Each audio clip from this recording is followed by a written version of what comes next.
problem apparently solved. She said that this employee had voluntarily come to her for a couple days straight to say, hey, I just did all those things you said and submitted it all to the central office.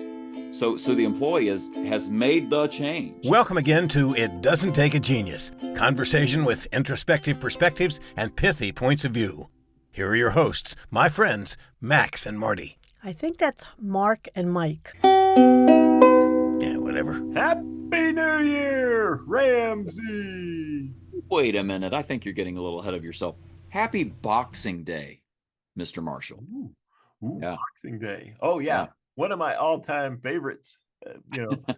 I'm more of a corrugated guy myself. I knew that was coming. Yeah. It was either that or a Rocky joke. I wasn't sure which. Yeah. On Boxing Day, Eye of the Tiger, baby. Eye of the Tiger. Yeah. All right. So like we've been bombarded now for the last week with the year in review. Right. Here's the top 10 things that happened in 2023. And you know, one of the Kardashians got a bunion and all this cool stuff. Sure. So the other thing we're bombarded with now is also the predictions and resolutions for 2024. That is correct. And we've certainly talked about change on this podcast many, many times, and we've had New Year's episodes about how you go about change the right way and so on. But Marshall, something has come up over and over again in the last, I don't know, probably month.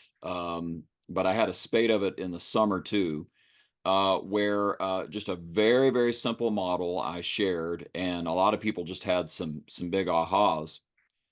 And I don't think we have shared it on the podcast. I'm a little embarrassed because it's one of our favorite tools. I know both of us use it probably on at least a monthly basis. So we want to, hey, listeners, both of you, write in if I'm wrong about this. Tell us. But we haven't done an episode on the change formula. So I wanted to talk about the change formula. Oh, yeah. Yeah. And I have a pretty good feeling if we don't remember it, neither will both our listeners. So that's right. So, yeah, it's all new to everybody at this point. It's evergreen. Yeah. It's new to us in this particular media format. I think that's perfect. So, yeah, the goal is our headline for this is, if you want change, do the math. And anybody who's hung out with us for more than 30 seconds knows that we hate math. Yep. There will never be math in any of our workshops. There will never be algorithms and formulas and things like that. In this case, right, we believe the math is simple enough that we understand it, that we believe everybody could apply it to a change situation. That's right. And there is one math principle that you just have to know, which is if you multiply something by 0, you've just said that 0 somethings exist. So in other words, 1 times 0, 2 times 0, 3 times 0 is 0. So you need to know that 0 times something makes it 0.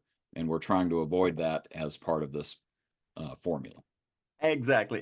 So the formula is, and for those of you watching on YouTube, right, our post-production crew will put it on the screen. Me. Got it. Okay. Yeah, that would be you. So yeah, the formula is C equals the product. So imagine parentheses, and those parentheses is D times V times F is greater than R. And so let's break it down right. So C is the change. So C equals the formula. So if you're listening to this right now, think about a change that you recently made, and you can diagram it using the formula. Think about a change that you attempted and failed, and the formula will explain why you didn't succeed. And then, or think about, right, this time of year, everybody's making their resolution. They're going to change something for 2024. Think about something that you want to change, and then start diagramming the elements as we break them down. That is perfectly said. Perfectly said. Grab a pen and paper. Let's get to work. Let's get to work. All right. So on your piece of paper, right, we start with the C, and the C stands for change. So what should they do here? So there's a couple ways to approach this, but I think a really good way is to think about a SMART goal, right? Like there's something there's something that is a change I want. And so a SMART goal would be a way to start processing through that. And we've talked about that, right? Like what specifically do I want to change? How would I measure it? What's the time element involved? Is it really something that's relevant to what I'm trying to accomplish? Is it something that I can accomplish? Is it a reachable goal? Those are all the elements of SMART. And so thinking through that maybe even gives you a head start on some of the variables that you're going to plug in later in the formula. But get a little specific here. What is it exactly that you want to change? Yep. So now I've got the change. It's specific, right? And in this Yep. time of year, maybe it's I'm going to lose weight, right? The Sure. Christmas festive season packed on some pounds. So lose weight is not a SMART goal, but losing 15 pounds Yep. by June 1st Sure. is definitely a SMART goal, right? It's Right. 15 pounds over 6 months, seems attainable, seems realistic. I've got a Yep. timeline, it's specific, it's measurable. I know if I did or didn't do it on June 2nd. So, Yep. so that could be a SMART goal. A more vague SMART goal or change opportunity was I'm going on a cruise in June and I want to look good when I take my shirt off. That's right. Right. That's right. Yeah. Little harder to get specific on that, but you kind of have a picture of what you're looking for here. But it certainly is relevant, isn't it? Right. It, Like it really dials in the R of SMART. So something along the SMART lines gives you at least a place to start. That this is the kind of change I'm looking to make. all right. So you got your change on paper, and now we're going to work through the product. And so the product Yep. is the things that you multiply by each other, which Yep. somebody in the workshop had to explain. I didn't know that, right? I said, I was like, the stuff in the parentheses, and somebody goes, that's the product, dude. And I'm like, that's why we're not doing math. So, the D stands for dissatisfaction. All Uh, right. and so the driving force for the change. And most people think of dissatisfaction, or also substitute sometimes the word discomfort here. So Yeah. they assume that it's negative. No, dissatisfaction can take one of two forms. It can Mm. be a pain, which would be the negative, or it could be an attraction. Here's what I want to get towards, right? Here's something that I want to move towards would be Yeah. the attraction, right? I have all these clothes that if I lost 15 pounds, I would be able to get back into. Right. I can save money. I love those clothes, right? This is a big attraction. Yeah. The dissatisfaction could be my doctors told me that if I continue on the path I'm on, I'm going to be introduced to my good friend metformin, and that will cure my diabetes because I Yeah. didn't cure it myself. Yeah. So I've got this pain, right? I don't want to go on pharmaceuticals. The attraction is I want to be able to wear some of my cool old clothes. Right. Either one of these, right? So on your piece of paper, write down what are the pains that you're trying to get away from with the change that you identified, and then list what are the attractions, what are the positive, the cool things that you want to move towards once you make this change.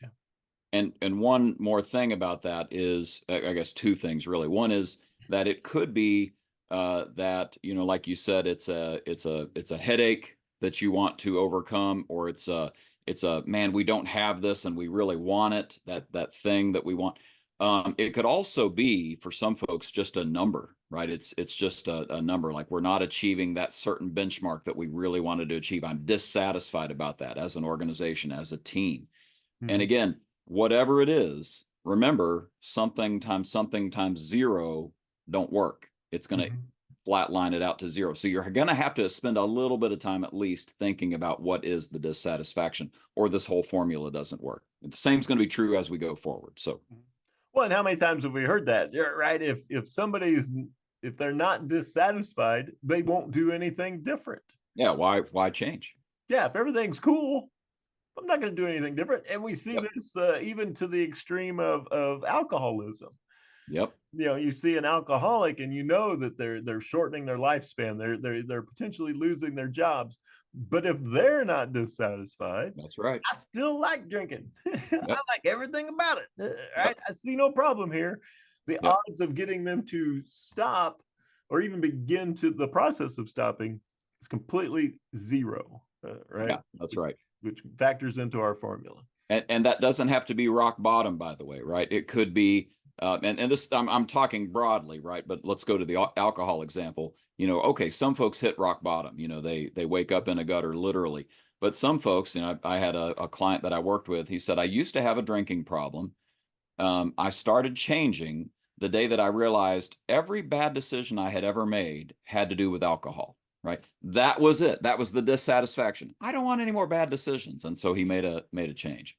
But all right. Anyway, let's keep moving. All right, right. Yeah, one more example. So anytime somebody makes a big change in their life, I always ask them. I said, okay, Yep. so what prompted that? Right? You see somebody that had a heart attack and they lived, Right. and you're like, oh, dude, it's scary. You say, oh yeah, I'm exercising and I'm eating healthy now. I'm like, that's awesome. And then I asked the smart aleck question: did you know you were supposed to eat healthy and exercise before you had the heart attack? Well, yeah. Right. However, the dissatisfaction Yeah. with the status quo wasn't high until I found myself in the ICU. And then that was a pain, right? Yep. Literally and figuratively. Literally. Uh-huh. Yeah. I was laying there and it was a super pain. And then now that factor in the change formula was high enough that the math worked out. Right. Right. Right. And it may not have to be that dramatic. I talked to somebody who'd lost a lot of weight not too long ago, and I said, what was the catalyst? And they said the discomfort was when I bent down to tie my shoes, and when I sat back up, I was out of breath. Yeah. And I was Yeah. like, this is not who I am. This is not who I Yep. identify as. This is not, I see where this is headed from a pain standpoint. The attraction standpoint is I want to live longer. I want to be Yep.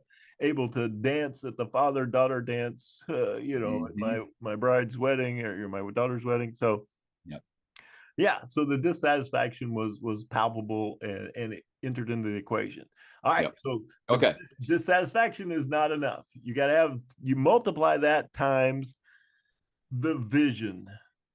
Yeah. And the word is so apt here, the vision. What do I want it to look like? I want to be able to see this future state. What's going to be happening? How will things be different?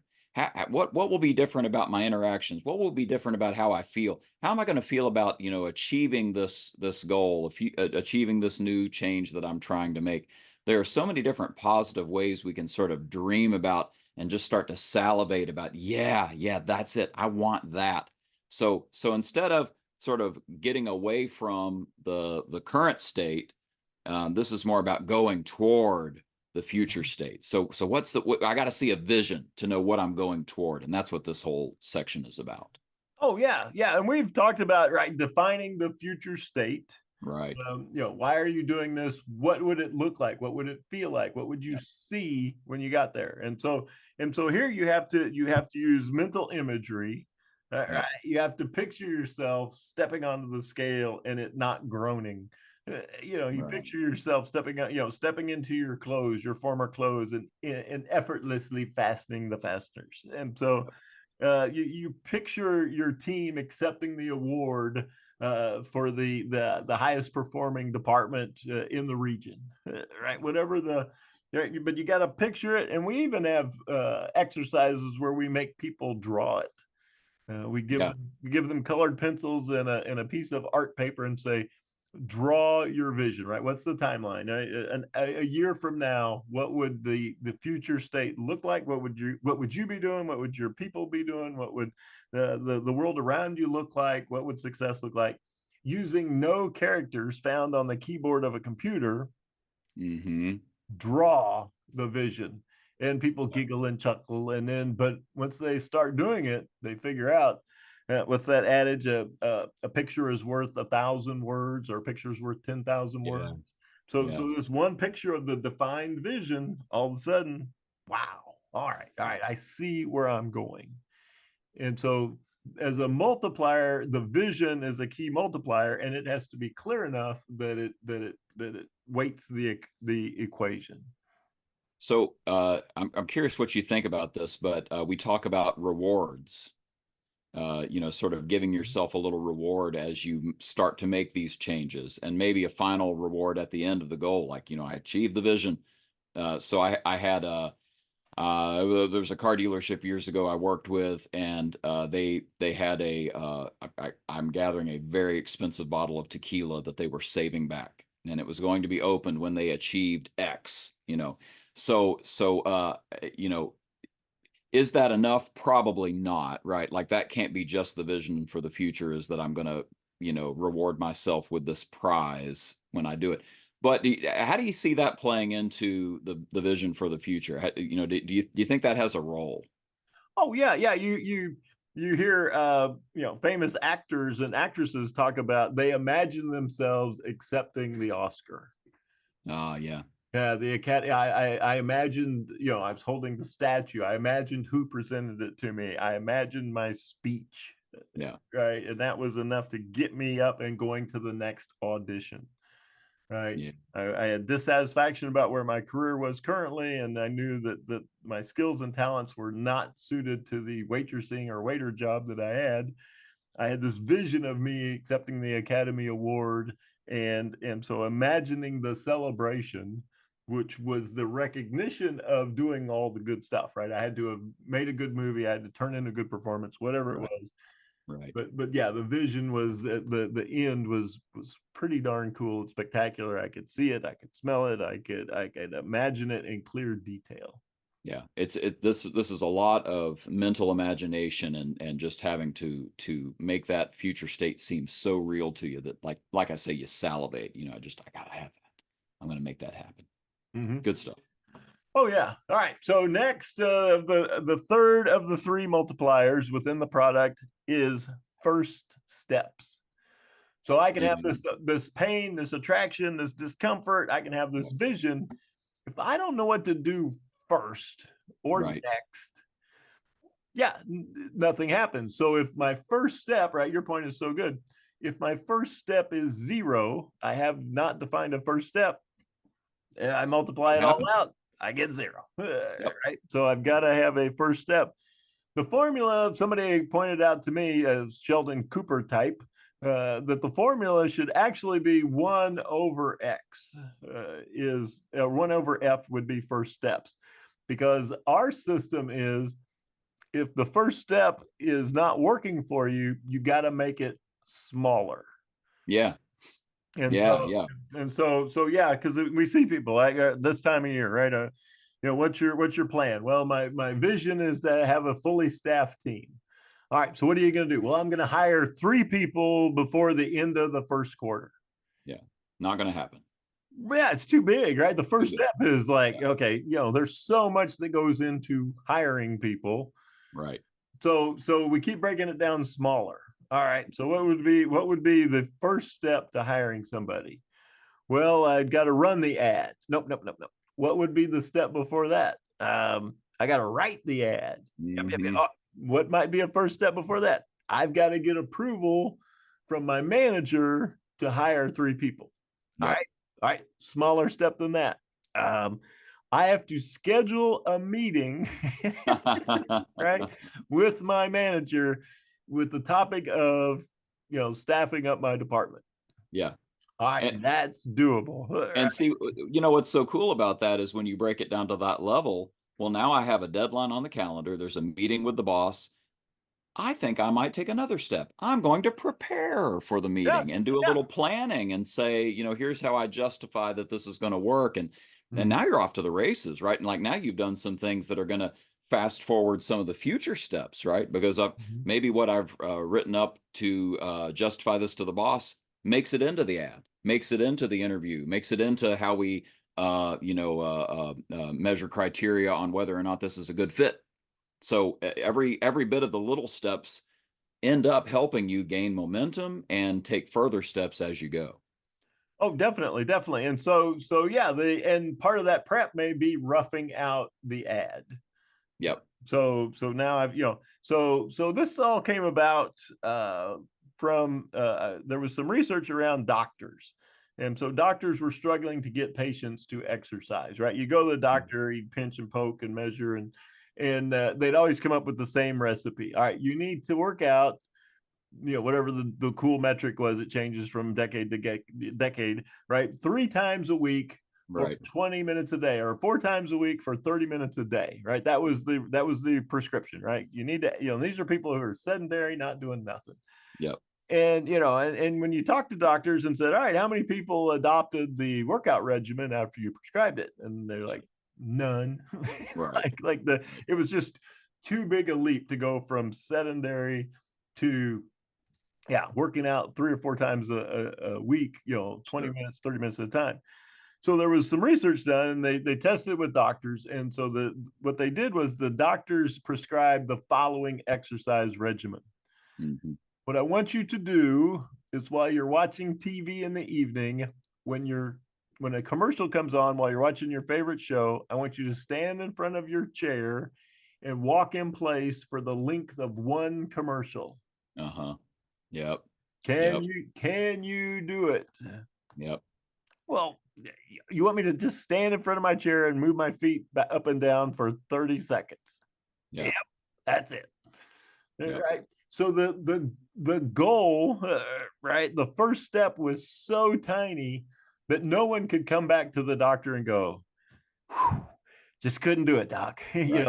It was a bridge too far. I just, Yep. So what they found was, as you would imagine, once people got up and started moving for that first commercial, right? Well, I'll do it for the next commercial.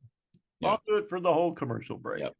Oh, I'll do it for all the commercial breaks. One thing led to another. It started to compound. It's like, well, that's so silly to sit back down now. I'll do it for the show. And then lo and behold, they look over and they've got this amazing clothes rack. And Yep. when they took the clothes off of it, they discovered a treadmill under it. It's like, wow, I wondered what was under there. That's fantastic. So they drug it out, fired it up, and now they're walking, while they're watching TV. Right. Right. So the first step, if it's too big, if it's too onerous, it seems too daunting, it's the equivalent of a 0 in your change formula. Yeah. So I actually have done that over the course of this year. I ran a 5K. I know you're always running, but I ran a 5K last year, and my daughter fell a couple times during the 5K, scraped her knee. Dad ends up carrying her. That was my excuse. That about 2 days after the 5K, like, I was waking up like a gorilla. My lower back hurts so bad. That still wasn't enough pain.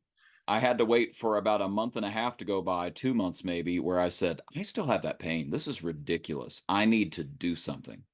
Mhm. And I started imagining, like, wait a minute, in a year, there's going to be that same 5K. I should be able to run it without that pain. I mean, this is ridiculous. What's my next step? Well, I'm not going to run. I can tell you that right now. Like, that would hurt too bad, but I could walk. And Mhm. so I started walking.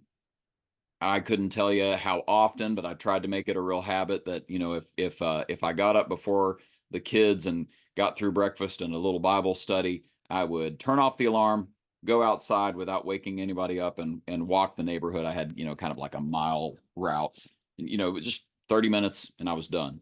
And hey, guess what? Last month I ran the 5K. No pain. It worked. It worked. So there are, you will be able to think of examples. I give you that example because I never once consciously said change formula. Let me plug that in. But I naturally did it, right? Because these 3 elements are so key. I've got an example that I'll share later of a client who recently did this without even thinking about it. That's so cool. But I think you probably want to talk about the greater than resistance symbol before we go there, don't you? Oh yeah. So people always remark on that. They're like, oh man, if I just multiply these 3 things together, change will occur. It's like, Yep. nope. When you multiply them all together, the total of that multiplication must be greater than R, and R is resistance. And Right. what's interesting about this is it's not optional. It's not Uh-huh. like the formula sometimes has R and sometimes doesn't. No, resistance is always present. The mildest form of resistance may just be right, one of the laws of motion. an object Yeah. at rest tends to stay at rest Right. unless acted on by an unequal force. Most Yeah. people don't know that part, but I thought I'd throw it in. So the unequal force would be the product of D times V times F. And Right. so resistance is going to be there, and resistance could be huge, right? Resistance could be cultural norms, the my peer groups. It could be it's a person. It would be a personal best. I've never done this before, Mhm. and so all of that is daunting. And so you tinker around with the dissatisfaction, the vision, and the first steps until once you multiply that together, it overcomes whatever resistance is there. So if those of you working at home, go Yep. ahead and write down some of the resistance. Yep. Right, you've imagined your first step, you've imagined the vision, the discomfort, and now what is the resistance? What are the things that you must overcome, mentally, personally, Yep. physically, organizationally, that's going to make it difficult to make the change that you initially identified? So I would like to give an example of how all of this comes together very naturally, and I'm going to take it to the field of coaching because we've talked about this on the podcast before, right? A coach, don't think an athletic coach per se. Think stage coach or coach bus. What's the point of that kind of coach? It's to get you from here to there, right? And so that's what we've done with the change formula, right? We're dissatisfied with here, we got a vision of there, and we need some next steps to start getting there. Mhm. And it is very natural for a manager to just ask questions, open-ended questions, to help an employee or a team see that they're dissatisfied with here. They want to get to that vision of there, and there are next steps that they could execute. So I shared the change formula recently with a client, and she had been banging her head against the wall trying to get some employees in one department to change a process. She knew they needed to change it. She was so like, nobody could be happy with these results. Surely nobody's happy with these results. Surely we want to change. And I shared the change formula elements, the at least the three parts of the present and the future and the next steps. And she goes, well, holy cow, I just did that last week in a different department. I had somebody who was terrible at paperwork, and I knew it could be better because I had been in her role, and I knew that the paperwork could be better because I had done it, and it was better for everybody when that happened. And so I took her out to dinner, and I said, what are how are things going for you? And the employee said, it's good. It's good. Just wish I had more time. Oh, more time. Tell me more about that. Yeah, I'm dissatisfied with how much I don't have much time in the day. And so she started getting her to unpack, all these things where she was having to recreate work, and stuff was coming back from central office that she was having to correct, and so on and so forth. Oh, so it sounds like you're dissatisfied with your current state of, what's happening with your day. And hey, would you be interested in a vision of the future where you get some time back, where everything just kind of flows, where things don't come back from the central office ever? And the employee said, yes, yes, and yes, that is exactly what I'd like to have happen. And she said, well, I've got some suggested next steps for you. Here's some things that I did when I was in your role. And problem apparently solved. She said that this employee had voluntarily come to her for a couple days straight to say, hey, I just did all those things you said and submitted it all to the central office. So the employee has made the change. Now we'll see if it works. We'll see if it lasts. But this is the first time it happened. And the aha for my client was, I was dissatisfied, but I didn't spend any time finding out if they were dissatisfied and what their pain points were, and where they needed the pain to be amplified and brought before their eyes. And the same, of course, is going to be true vision of the future and next steps. What do you see as the vision? What do you see as next steps? But again, this was something she did without hearing our podcast. This just came naturally to her. It was good open-ended questions, and then maybe a little bit of leading questions towards the end, trying to say, okay, let's figure out a plan here. But I just thought it was a nice quick and easy example of how any manager can do this with their people. You just have to walk through exploring this in a coaching format. Oh So yeah. there's my example. Well, and we'll make available a handout that we use, and Yes. it's just got like less than 10 letters on it, um, and just some fill in the blank areas that kind of helps keep you on track if you're having Yeah. this conversation. Want to do it a little more formally. Yeah. Um, yeah, I had an example just a couple of weeks ago where it was a department. They've been losing money for over a year, substantial amounts of money, just not profitable. And so the owner, right, he had a vision of a profitable department with happy customers, long-term employees, making lots of money. Makes And sense. so he went to the manager and says, all right, you need to start making some changes. So he started moving some people around, making some changes. Well, the whole department went into a complete uproar. Resistance went through the roof. And so we're sitting down trying to figure out, okay, what went wrong here? And so we were looking at the owner had dissatisfaction. The manager had some dissatisfaction. We found out that no one had ever told anyone in the department that the department was losing money every month, that the other departments were subsidizing their success, their pay, Yeah. right, their ability to continue forward. Yep. And so when we started to make changes and they had no discomfort, Right. the resistance just went through the roof. Yeah.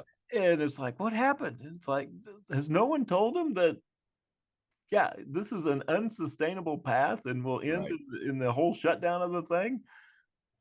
Nope, we didn't want to make them sad, so we never told them that money we were losing. Well, you're gonna Well, make we don't want to make them sad, but we do want to make them dissatisfied, right? We want them to yeah, see where the dissatisfaction is. Yeah.